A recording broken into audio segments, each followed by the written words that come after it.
Hello and welcome to I Want to Grow. I Want to Grow is just that. We all want to grow, especially you. And with our guests, it's totally different. With our guests, it's all about them helping others grow. And today, a very, very, very, very special guest on our podcast today.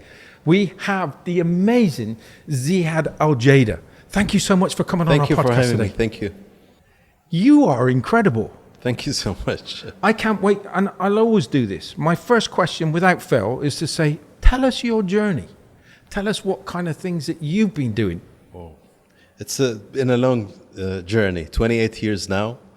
It started really when, after I graduated, myself and Abdullah, I graduated like one semester before him. We graduated as mechanical engineers from the US. We came here and we were fulfilling our contractual requirements with Qatar Petroleum because we've been sent with a scholarship by Qatar Petroleum. But I graduated before him, and I had a dream of doing a home theater business because I liked the audiovisual, I like to connect things. I remember being a DJ when I was young at home. Of course, we didn't have nightclubs, but I mean, I would have the mixer, and I put the turntables, and then I mix songs, and then I make my own tapes. So I had that passion in me. In the States, when the time of graduation, it was 1994, 93, the home theater was, and I thought, in Qatar, I have a lot of rich people here in Qatar. I'm sure we'll do good as business. Abdullah, when he came, I was visiting him at home because we were very close friends in the States. So he came a semester after me, about 6 months later. And he was unpacking, and I saw a lot of home theater magazines in his bags. So I said, wow, what are these about? What is this about? He said, I'm thinking of doing this business. I said, well, I'm thinking of doing that business too. So let's do it together. How crazy is that? And that was the beginning of the journey. And we started doing that home theater business. Wow. And it failed miserably, I must add. but that's great to, and I think that sometimes it's great to say it failed miserably. Yeah. But look at your journey now.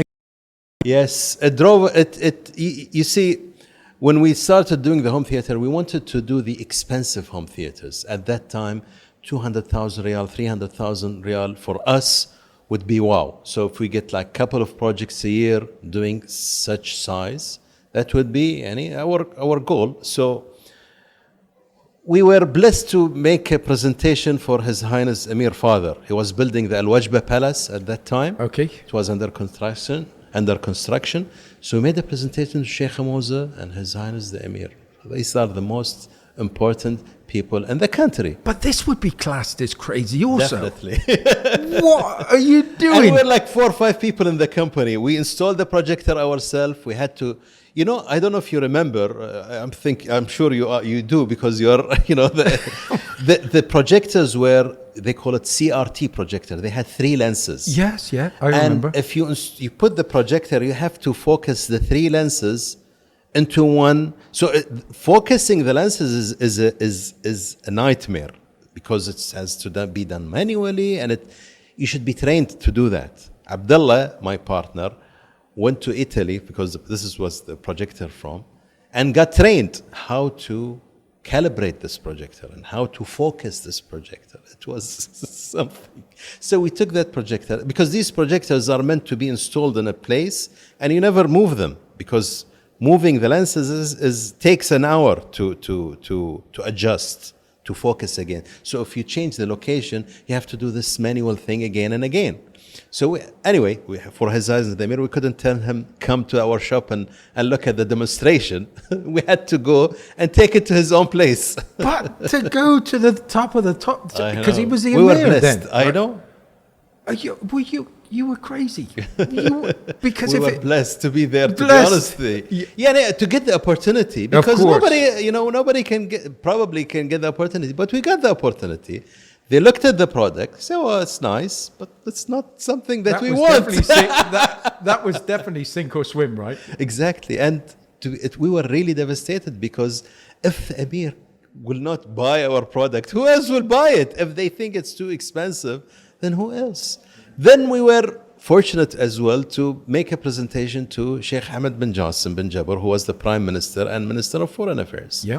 We made the presentation. He attended it himself. We put this action movie to show him the home theater sound and the sounds coming, the helicopter coming from top and from behind and push shooting. He said, well, it's nice, but it's not for me.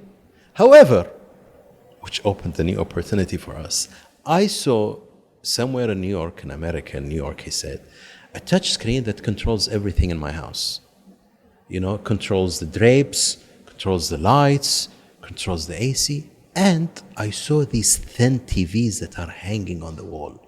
And at that time, you know, TVs were the big boxes. Yeah. And the plasma TVs were new invention. It was a new invention. It wasn't available in the market.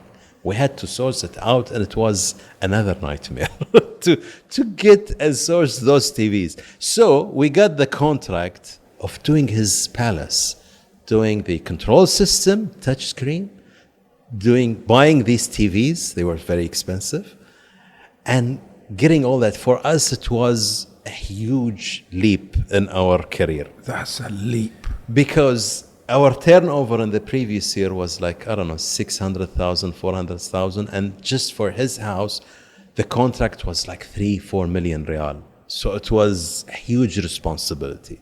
So this, I would say, our first step of growing. And then the second step happened when Qatar Foundation was under construction. We were bidding for Weill Cornell University. So before that, during that time, we were doing small meeting rooms in Qatar Petroleum. So we started doing projects. So we focused our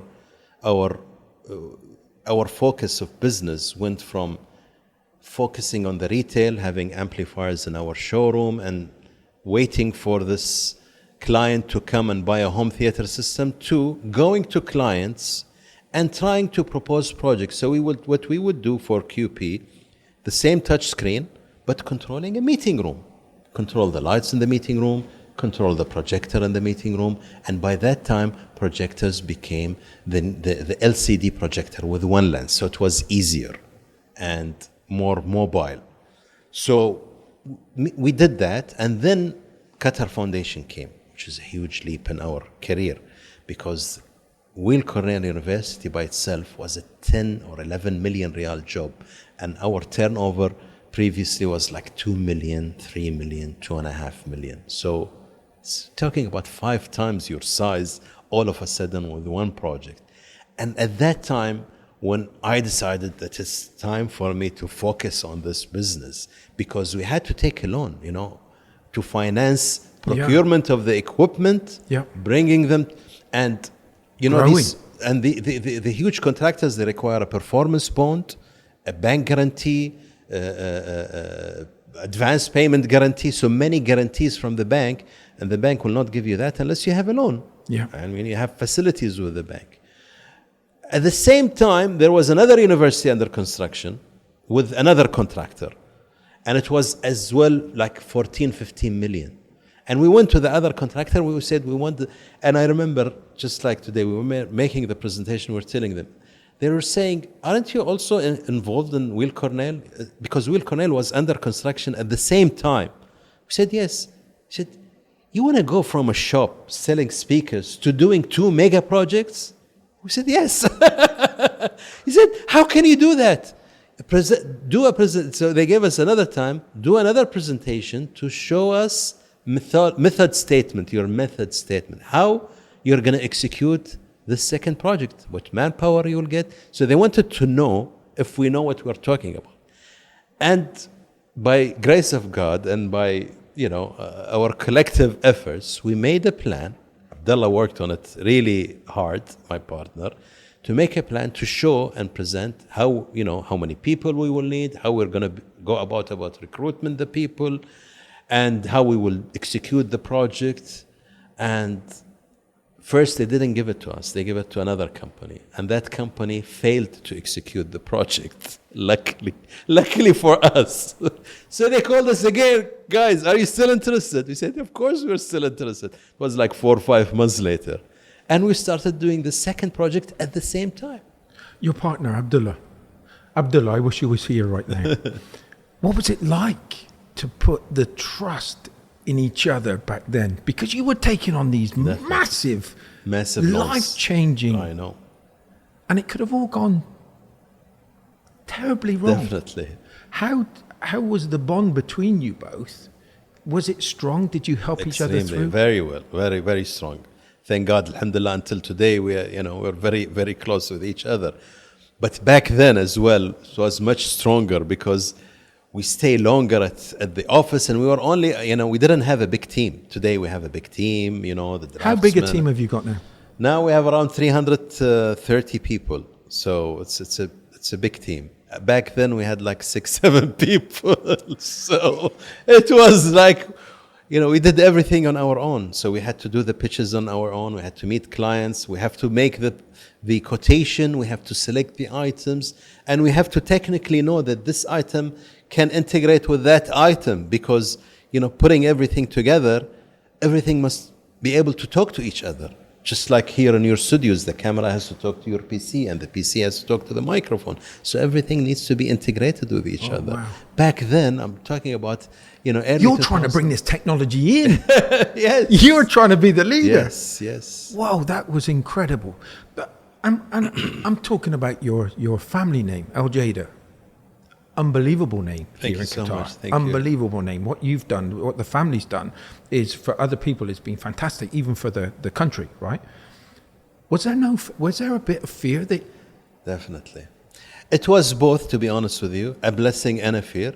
Because a blessing, when you say your name, at least people will be familiar that, okay, you are coming from a business family, which means that you are, you're serious about this, because you have a responsibility to accomplish or to complete or to fulfill the requirements or the commitments. So it was a blessing and it was a big responsibility. Thank God, we continued to affirm and that the name is, to keep up with the legacy and work with integrity and fulfill our contractual obligations all through. Thank God. I don't remember we've ever had a failed project. Of course, there is sometimes disputes with the clients, but these disputes happen in any projects. But at the end, we fulfill the requirements, we complete the project. Clients are happy most of the time. Sometimes you cannot make everybody happy, but yeah, we executed much more than 1,000, maybe 1,500 projects throughout the 28 years. And I've seen you grow. You. I've been here 15 years, and I've used your stores so in the we're early like days. in the middle of our growth. People who remember us from like 28 years ago, we had very humble beginnings. I have some pictures here to show. We're going to get onto that, Sure. but in talking about the family name and your family, your grandfather, he must Correct. have been a big influence on your life, and also your father. Definitely. What did you learn from? Well, to be honest, I lost my father when I was like 6-7 years old. Yeah. But my eldest brother, because I have two brothers from my father's side. My father had two wives. So my step brothers, Jassim is the chairman of Jaidah Motors. Okay. It was a huge influence and huge responsibility. Such a big name. Yeah. You have a lot of companies, lot of big reputation in Doha. So it's a responsibility for me to keep up with that reputation and to live up to the legacy of the family. And thank God. He's very proud of me. He tells me every time that, I'm so proud of you. I'm so proud of what you have accomplished. So I'm really happy that I made him proud. But that means everything, right? Definitely. He's like a father to me. And I didn't know my father, but he was like a father to me. So with your children now, what are you hoping that you're going to show them? I really put a lot of weight on self-choice. I let them choose. And I always tell them, do whatever you're passionate about. So whatever it is, just be passionate about something and do it, because once you do it, you will, if you're passionate about something, you will make sure that you're doing it right. And do they all lack fear? Because you obviously do. Do they lack, sorry? Lack fear. They don't feel fear. They just go and do something. Well, they do what they like, and I try to encourage that in them. I mean, encourage their hobbies, encourage their study choices. You know, I have two older daughters that are now married, and I have two young children as well. I mean, my youngest is 11 years old. Okay. So I have, all age. So I try to encourage and try to push them to, something that they like, and hopefully try to encourage them to do that more. So I don't try to say, no, you have to be like an engineer or you have to be a doctor, because traditionally here, unfortunately, in the Arab world, the parents have a lot of influence on what the children would study. And I've seen a lot of fail cases during my time when I was studying in America, people who came under the influence of their parents that, they wanted them to be engineers. They couldn't finish. They would stay for 1 year, 2 years, and they had to go back because they're just not passionate about it. Yeah. And has any of your children got that desire? Have they worked out what they're going for right now? Yes, I mean, my eldest daughter, she liked working with people. She's now with Qatar Foundation with WISE, so they're doing a lot of work with. That's a magnificent It is, movement, yeah. So she's doing what she likes. And my other kids are still, some of them are university, and one of them just graduated. My second daughter, she still didn't work, but she graduated from Northwestern University, so she's into media. Yeah. So maybe there's some connection there. Yes. There's going to be some connection, yes. without a shadow of a doubt. And will it mean a lot to you to have your children follow you up and possibly one day take over? Yeah, definitely. But to be honest, it's not necessary. If it is something that they like, they're welcome.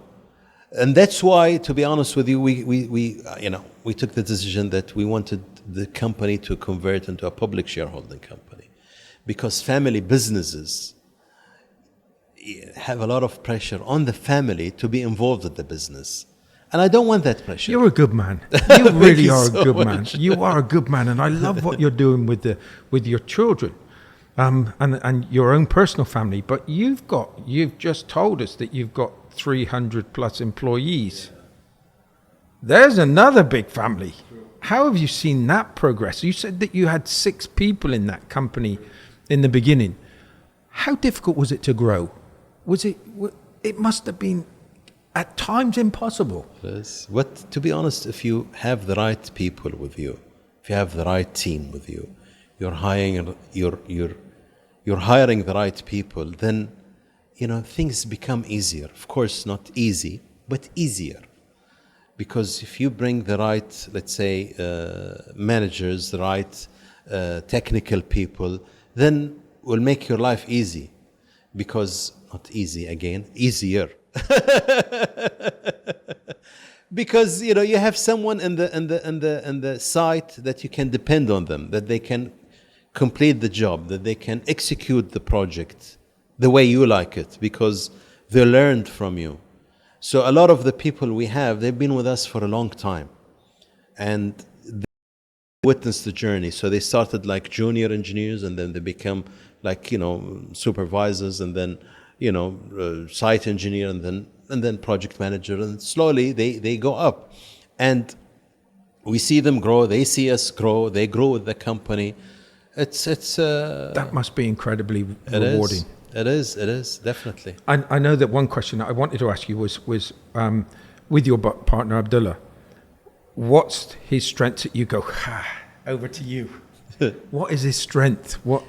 His technical strength is very strong. I mean, he's very good technically. I mean, the early projects that I said, like Will Cornell and TechSim, they would not happen without him, really, hands down. He selected every item in there. He made sure that every item is integrated with other items, and to do it all in a cost-effective way. Because if you go to a contractor, these contractors have 10 other prices besides your price. So you can make things work, and you can put any price you want and put contingency and safety cushions, and for sure, you will not be, you'll not have any problem. But to make sure that you're calculating everything right, we're not losing and we're not overpricing. We're making decent profits for you, enough to grow and to sustain and to make sure that you have some contingencies, but not over and above. And your price is competitive with the market, because there are other competition in the market. There are other companies that are coming from Dubai or coming from Saudi Arabia at that time to compete with. And do you focus on your competitors? Do you just provide yours? Of course, we have to be. You have to look at the competitors. And at that time, our competitors were much bigger than us, and they had a much better reputation. So, when they go to the client, we are a 2 years old company or 3 years old company who executed one project, and they are a bigger company that executed like tens of projects at that time, maybe same scale. So they would look at, I don't blame the contractors to look at them favorably. What I think gave us an advantage, us being local and passionate about what we do, and we make the meetings ourselves. So we meet the contractor, we meet even the consultant. So no matter how big, we're not talking about meeting the owner of the contracting company. No, we meet with the engineer, and we try to convince the engineer who's in the contracting company. And then we will grow up. So he'll take us to he buys our story. He's convinced about us, but of course he requires his manager. So we will go up the ladder again. So he'll take us to his managers, and then we end up with the general manager, and we make the presentation. And we were blessed and lucky enough to convince people to trust us, even though we were a small company. You've said a few times now, luck. You've earned your luck. Do you believe in luck? To be honest, at that time as well, being in the right location and the right time. At that time, Qatar was extremely small. There were not a lot of projects, but by the blessings of God, not luck, we were put in that direction and on that path. So from doing home theater, failing in home theater, getting this project with Sheikh Hamad bin Jassim, and then getting into the project business. So we were just like put in the right path. There's a lot of blessing and there is some luck in it. In your years of experience now, 28 years that you've been involved in Techno Q, and I don't think we've even said Techno Q yet, right? Correct. So, but we're going to big it up in a minute. But what differences have you seen in all of those years in your time? Is it what things stick out for you in the development of Qatar? Yeah, I've seen Qatar from the '94 when Sheikh Hamad started ruling the country. We had a cash problem as a country. So there was scarcity of cash. There was no income. We didn't have gas projects.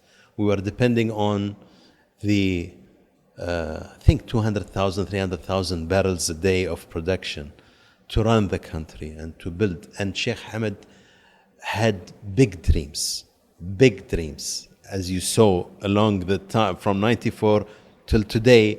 What happened in Doha and the growth, and you see them where we are now, Qatar Foundation, the stadiums. It's all from Sheikh Hamad's dream.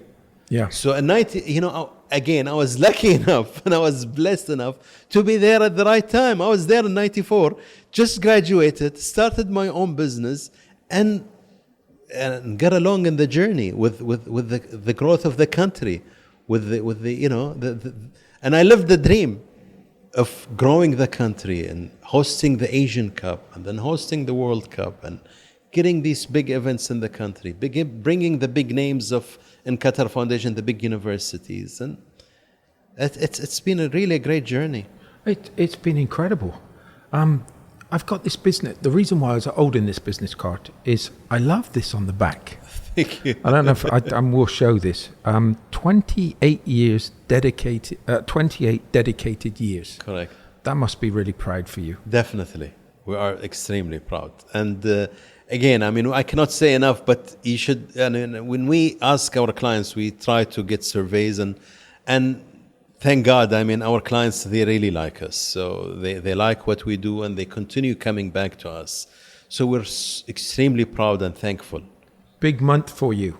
Big month. Techno Q. Techno Q. Techno Q. Okay? Big month for you. Definitely. How is this? Did you ever think that you were going to try to have this journey to this goal that you're going to be approaching? To be honest, when we became like 100, when we achieved like our first 100 million real turnover, it was the point of saying it's time. We want a list because people will tell me, okay, where are you going from here? I mean, what's their growth or what's your dream? I always said that my dream is to be listed, to be a shareholding company, because I wanted the key employees to own shares in the company. And if I'm a Qatari company and privately owned company, I cannot give shares to a non-Qatari person, because this will convert the company from 100% Qatari company to a non-Qatari company, because I have foreign shareholders in the company. So I cannot reward my key employees with shares. Yeah. So this was initially the idea that if you see engineering companies worldwide, I'm not talking about Qatar, usually the partners or consulting firms, they are the key employees. So they are the shareholders of the firm. And as they grow older, they would sell their share to the younger generation, to the younger partner, to the growing one. Yeah. And then the cycle will continue. So they retire, they sell the shares to younger, and then the startups, they become partners, and then so on and so forth. So I felt that this is the natural way of any engineering type company to grow and to continue. As the partners get older, that's the only way to go forward, is to have your key people have an interest in the company and key stake in the company. It's coming close. Yes. Coming close. Very There's close. Must be some big celebrations. Inshallah. We're hoping to be listed directly after Eid al-Adha, inshallah. That's going to be a nice reward. Definitely. And you were saying to me beforehand, and by the way, I know that he's in the family, but the CEO of QFC, you look very much like him. That many people tell me that. you do look yeah. so much alike. But with this, you told me beforehand that this IPO launching in a listed company. This has been a dream. This has been a dream journey for you. True. What's going to happen when you've got your dream? What's the next steps for you? Being international. I mean, we're opening now an office in Riyadh, and we have an office in Oman as well. The big dream really for us is to be an internationally recognized company, is that whenever there is a stadium worldwide, for example, or a university, I mean, things that we have done very well. Here we're so proud that we've done the 7 stadiums, the security system, the stadium. We've done a lot of audiovisual systems inside the stadiums.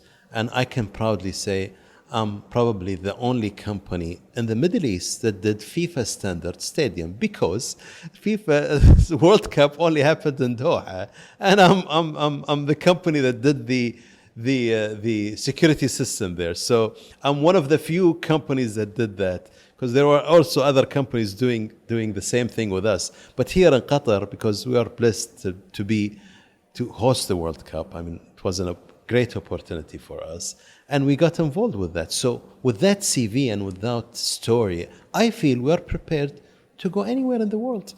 I like the World Cup because there must have been so many kind of pinpoints in your career, your life, your company's history.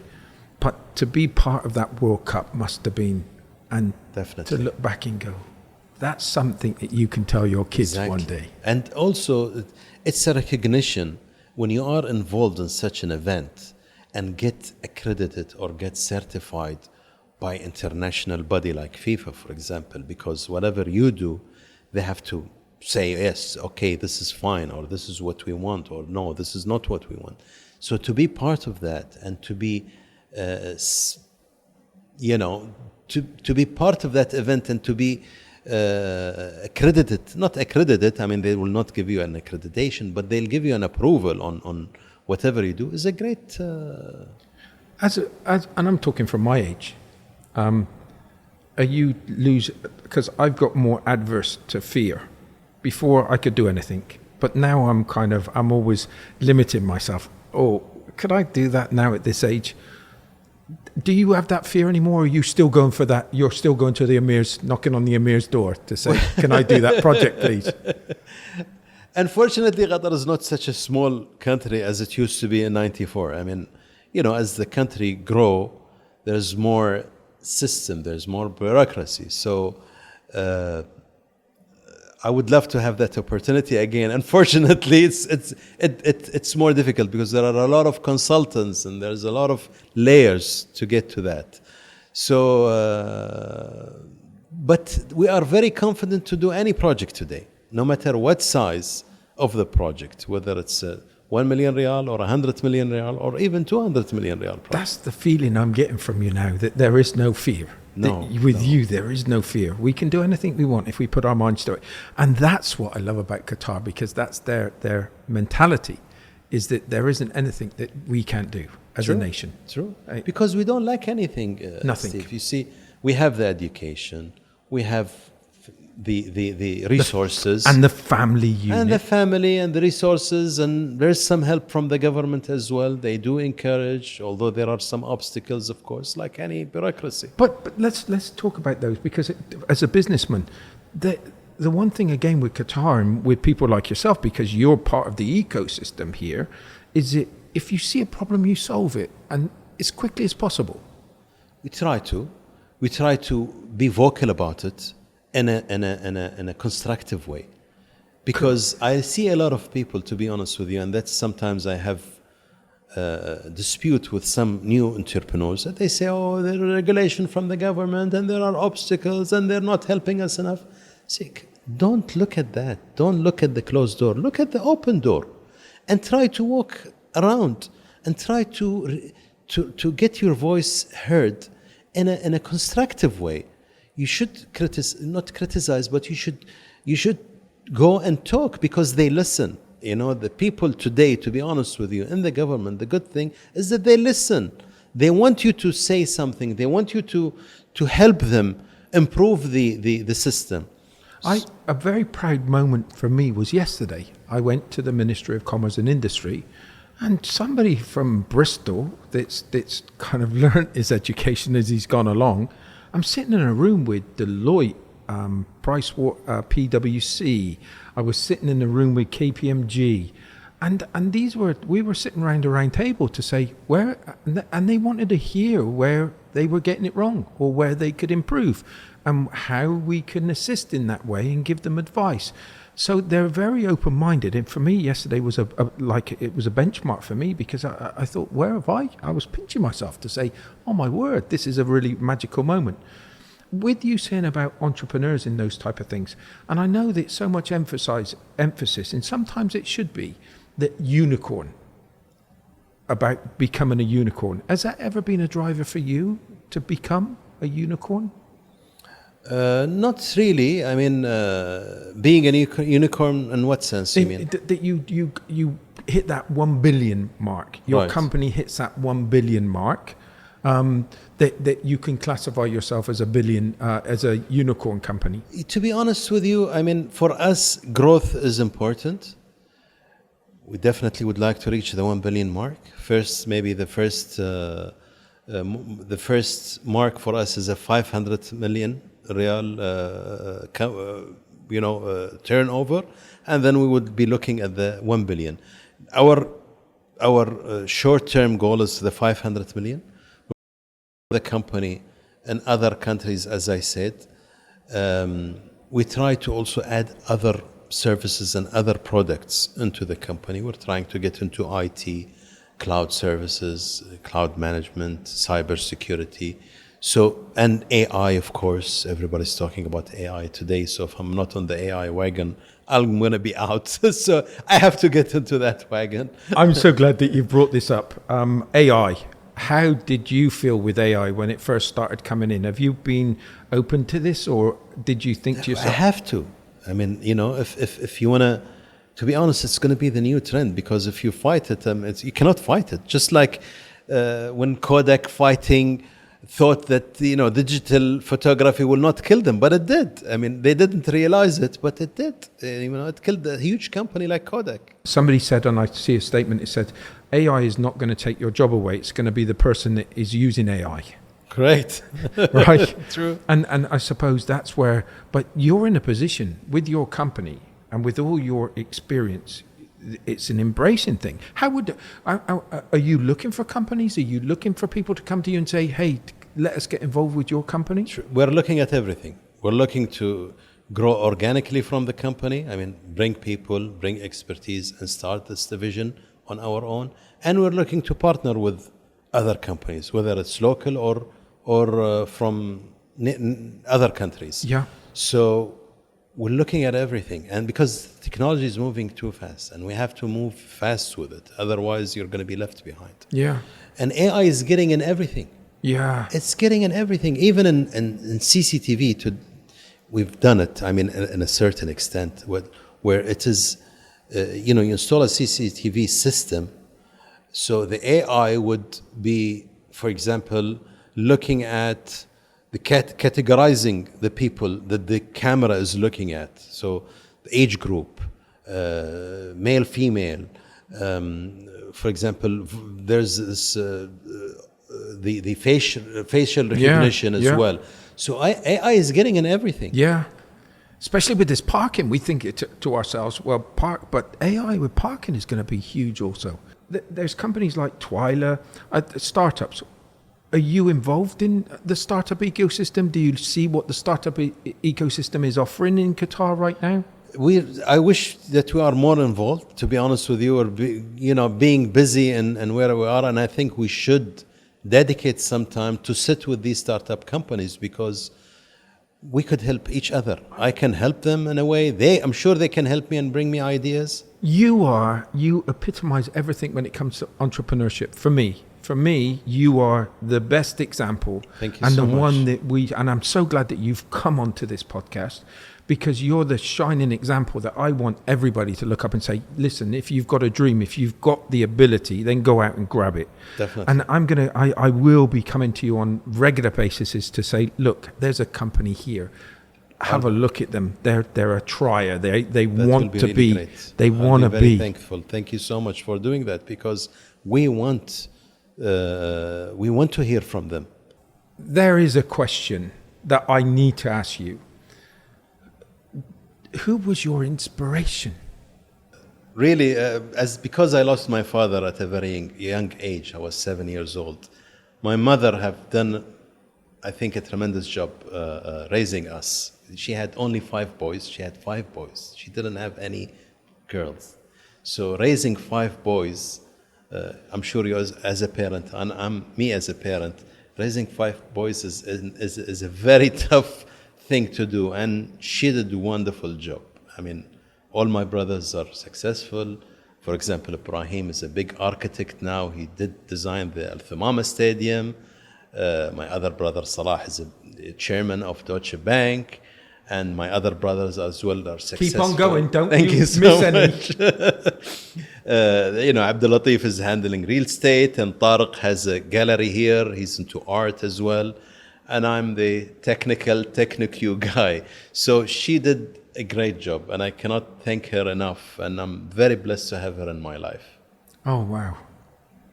So we've got your mum to thank. Yes. And look at the ripples that that's created in Yeah, Qatar. true. You've just named all 5 of your brothers and what you do. Yeah.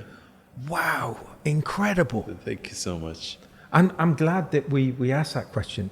And I'm They've been, to be honest, a great influence because they are as well my partners, my brothers. And for them to trust their youngest sibling with millions and millions of riyals is not something, to be not thankful about. I'm very thankful about it because they still trust me today. They're signing the bank guarantees for the loans that I take, and the responsibilities lie on them at the end if I fail or if I mess up anything. What do you think your mum would be thinking right now of all of you? She's extremely proud of us. I mean, whenever she sees my brother or she hears him on radio, Ibrahim does a lot of interviews and appears on TV, she starts crying because she never imagined that this can happen one day. So it's an amazing thing, really. Thank you for a wonderful son so much. and a wonderful family. I asked you last night, I was talking with Gillian, and I said, Gillian, just ask him. Bring along something that means a lot to him. And you brought? Yes. I was thinking, what should I take? And then I thought maybe the pictures that we have. Yeah, but your pictures that you have is over a span of. Let's have a Sure. look through them. And you can say Maybe they're not organized in a chronological way, but this is from the very beginnings. This is. I think we did in Al Ghana Club, we did like dinner or lunch for our employees, was at the end of the year. We did very well, so we invited everyone there, and this was all our employees, but this was not in the very beginning, this was in a later stage, so we had probably, 20, 30 people. But to look at those pictures, it's right on the first page. Yeah. So you must come to this photo album and go, can you see just what can you see what we've achieved? And I can see some of the people here that we have them today with us. So from the very end. This was probably taken 2000, 2001 maybe. So, and I have a picture of our very first showroom, and I will show you how this was our meeting room. Oh wow! Yeah. But it's the old-fashioned one to a Yeah. certain degree, right? But that would have been a new one back then. Yeah. It was. But things haven't changed so much, right? So we did the as well. This was like a demo. So this was like a main boardroom, and we have the screen and we have the touch screen to control. So if we have a demonstration to do, we'll bring them to our boardroom. Yeah. So the technology, the screen going up and down, and so it was used for both. Now here, if you see, probably you visited this shop, right?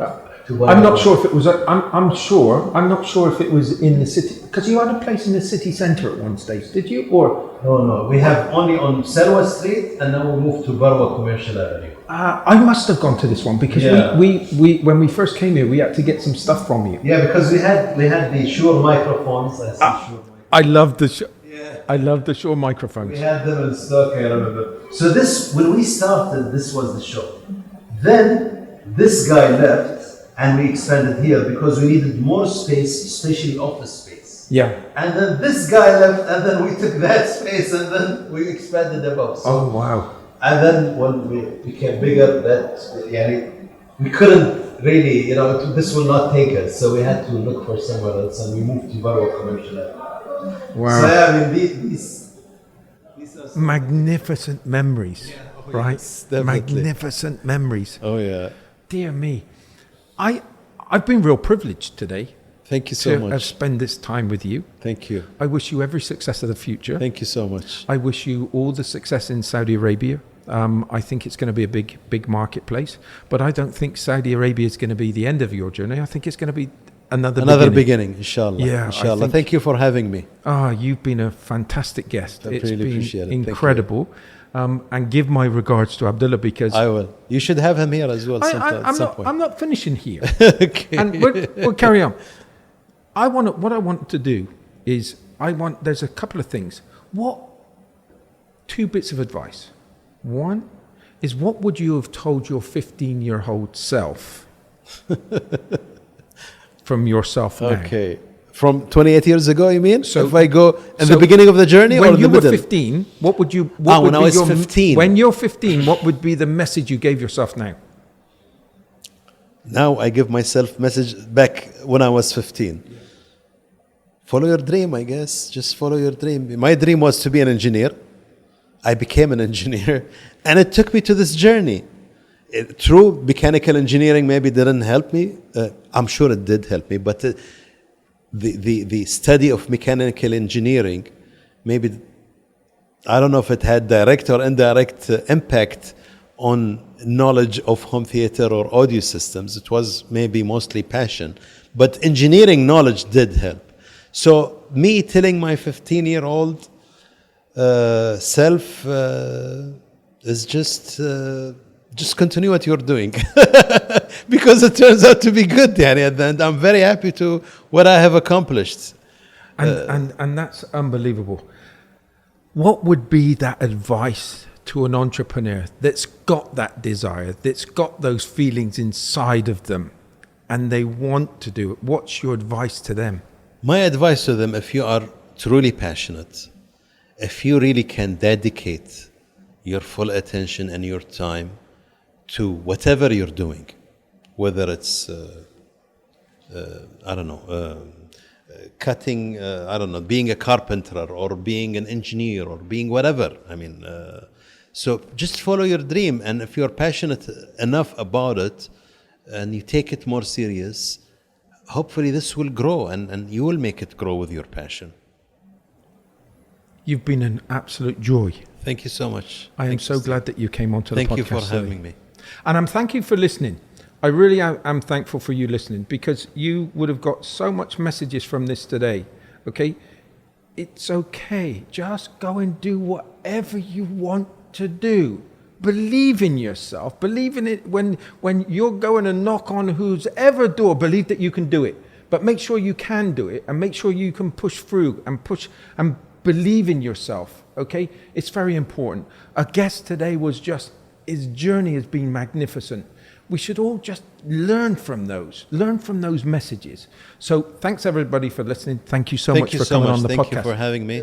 I want to thank Workington. Without Workington, we really wouldn't have this ability to be able to do these interviews of this level. And they are really special. And if you are looking for an office, if you're looking for a co-working space, if you're looking for a studio to rent, this is a place for you. And it's in the best place in Musharraf, in Workington, on the 5th floor. Come and speak to Don, okay? Because they're fantastic people, and I want to introduce them to you. So thank you, Workington, for letting us do this. And thanks everybody again for listening. Anyway, bye for now. Till next week. Bye.